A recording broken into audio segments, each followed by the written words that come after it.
Hello friends, welcome back to my channel. आज के video lecture में हम डिस्कस करने वाले हैं इंडियन काउंसिल एक्ट ऑफ 1909 के बारे में, और इसे ही पार्लियामेंट्री रिफॉर्म्स भी कहते हैं।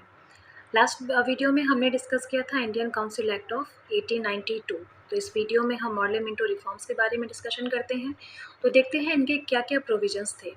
तो पहली बात तो पार्लियामेंट्री रिफॉर्म्स के ऊपर ये हम डिस्कस कर लेते हैं। तो मॉर्ले जो थे वो थे secretary for the state of India and Minto थे वाइसरॉय ऑफ इंडिया। तो इन दोनों के नाम पे इस एक्ट का नाम मॉरले मिंटो रिफॉर्म्स रखा गया।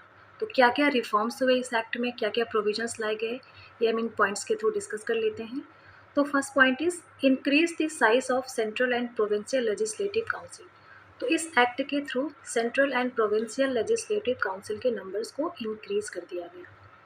मतलब कि जो नॉन ऑफिशियल मेंबर्स थे उनका पार्टिसिपेशन बढ़ा दिया गया।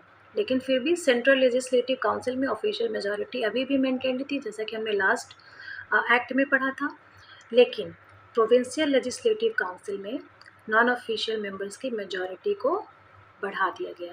पहले क्या था कि प्रोविंशियल लेजिस्लेटिव काउंसिल में भी ऑफिशियल मेंबर्स की ही मेजॉरिटी थी, लेकिन इस एक्ट के थ्रू ये परमिशन दे दिया गया कि नॉन ऑफिशियल मेंबर्स की मेजॉरिटी प्रोविंशियल लेजिस्लेटिव काउंसिल में हो सकती है। Next point is non-official members were allowed to ask supplementary questions, move resolution on the budget and so on. तो इस एक्ट के थ्रू नॉन ऑफिशियल मेंबर्स को पहली बार सप्लीमेंट्री क्वेश्चंस पूछने का परमिशन दे दिया गया। रेजोल्यूशन मूव कर सकते थे ऑन द बजट पे रेजोल्यूशन भी मूव कर सकते थे।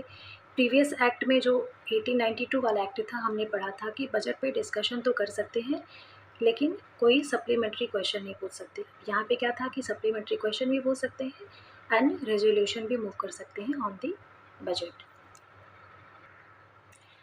And the next point is provided for the association of Indians with the Executive Council of the Viceroy and Governor.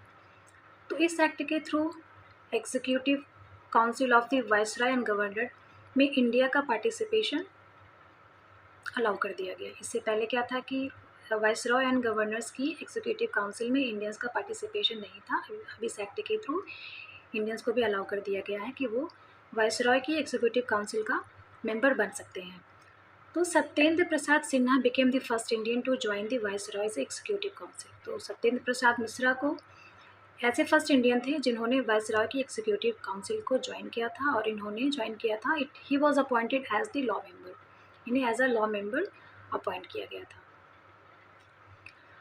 Introduce the system of separate electorate for Muslims. तो इस act के through, जो कि बहुत ही important part है इस act का, ये बहुत ही इंपॉर्टेंट प्रोविजन था जो कि इंक्लूड किया गया था।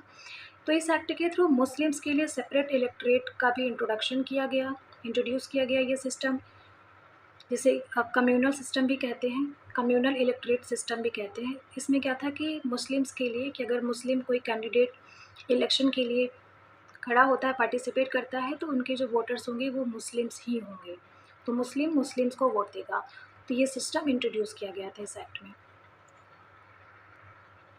तो कम्यूनल इलेक्टोरेट सिस्टम इंट्रोड्यूस करने की वजह से Lord Minto came to be known as father of communal electorate in India. तो इस सिस्टम को इंट्रोड्यूस करने की वजह से लॉर्ड मिंटो को father of communal electorate in India कहा गया। Separate representation of presidency corporation, chambers of commerce, universities and zamindars. तो जैसे कि अभी हमने ऊपर देखा कि मुस्लिम्स के लिए सेपरेट इलेक्टोरेट की बात की गई थी, उसी तरह से सेपरेट रिप्रेजेंटेशन दिया गया to the presidency corporations, chamber of commerce and university and zamindars को।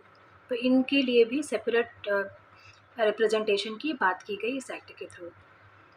Next point is elected members to be indirectly elected. तो इस एक्ट में इनडायरेक्ट इलेक्शन की बात पहली बार की गई थी। जो भी मेंबर्स इलेक्ट होंगे they will be elected through indirect election. तो ये था इंडियन काउंसिल एक्ट ऑफ 1909 के बारे में। आई होप कि आपको वीडियो अच्छा लगा होगा। अगर आपको वीडियो पसंद आया तो please like, share and subscribe. मिलते हैं नेक्स्ट वीडियो में। Thank you so much for watching.